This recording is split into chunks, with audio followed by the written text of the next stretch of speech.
talking about that again, when I set up a little trust funds for all of my grandsons, and I have a bunch, and I invested not a lot of money, but enough to get them started. But my criteria was one, that the company was a blue chip and that it paid a dividend. Mm-hmm. And then, secondly, that it had international, it was more than the United States for diversity Good. and in other countries, and that it had growth potential in that it had the opportunity for growth. Now, the way I chose for my grandsons, Don, you would appreciate this. I based it upon their personalities. I got one grandson that loves to eat. We bought him food stocks. I got another one that loves sports. He got Disney because ESPN he loves ESPN. But the point is, you'd say, well, why would you buy somebody when they turn 13 is when I set it up. Why would you buy somebody that young? Looks like you'd go for growth.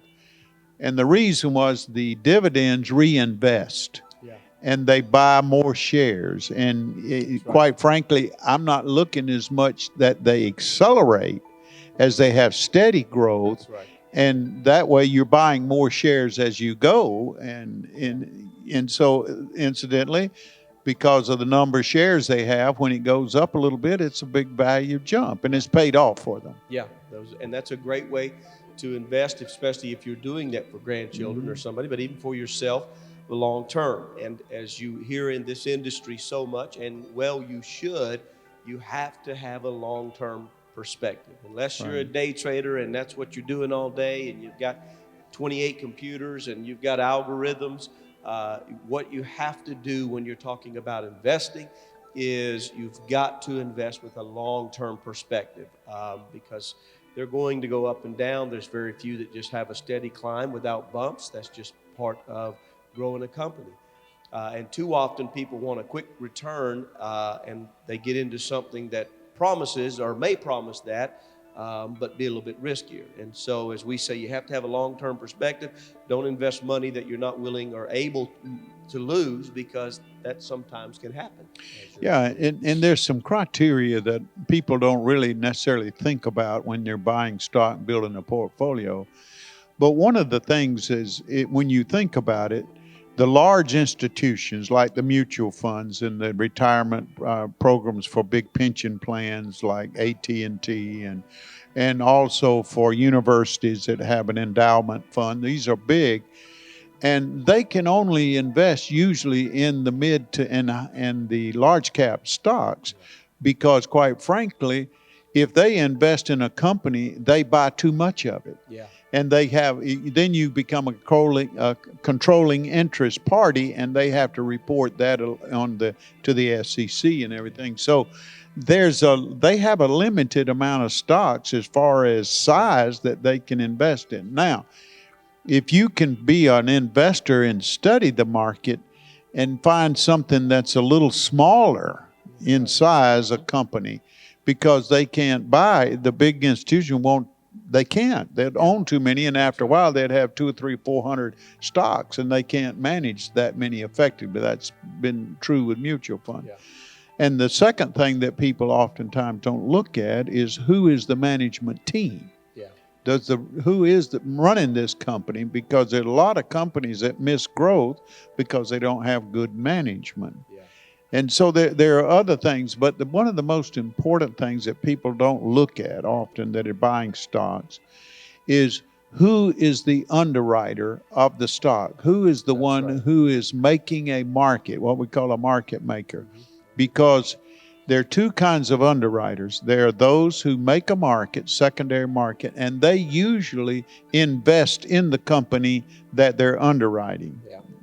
And then there are those who get all upfront commissions. Yeah. And once it's sold, they're done. Exactly. And somebody's got to be out there selling the stock on the secondary market, or meaning after it's trading, after it's gone through its initial public offering. So, Yeah. if you really want to get sophisticated and you like it, you enjoy the stock market, just keep digging a little deeper on those things. How many shares are outstanding? Yeah. Who's the management team? What is their liquidity? How much liquid cash do they have?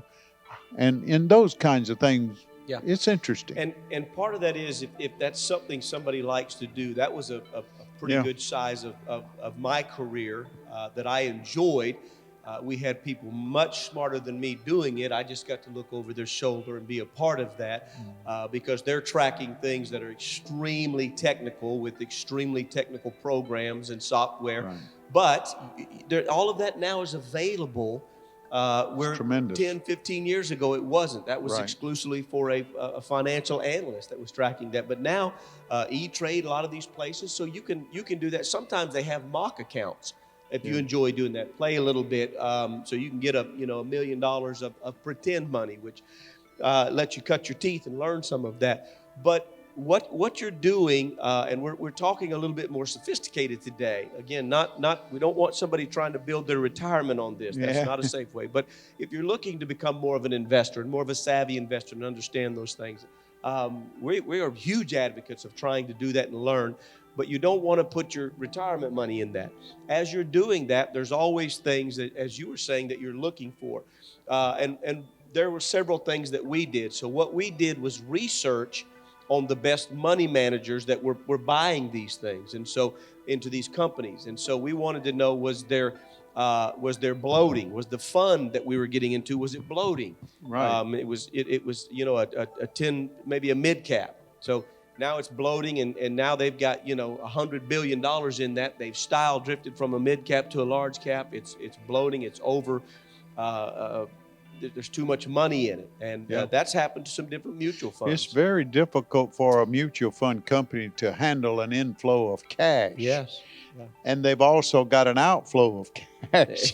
And they've got to be able to sell stocks if they have a demand from their investors to liquidate. Yeah. So they have a balance there. And one of the things that people don't think about, but even these portfolios, if they're holding a stock and it's right up next to being a capital gain rather than not a capital gain, sometimes they are really stressed to hold it another 30 days to get the capital gain. That's right. It's that's exactly because the true. tax benefits are so much better. Yeah, and there's that's the other part of that.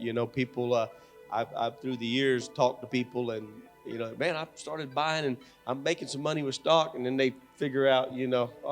there's a tax consequence to Sometime making money. sometime I'd like for us to do a webinar on just how you set a portfolio, and how to build down to the stock. Because when so. somebody says, well, what's a good stock? Well, we could name some good stocks that may or may not be good 6 months from now. I don't know.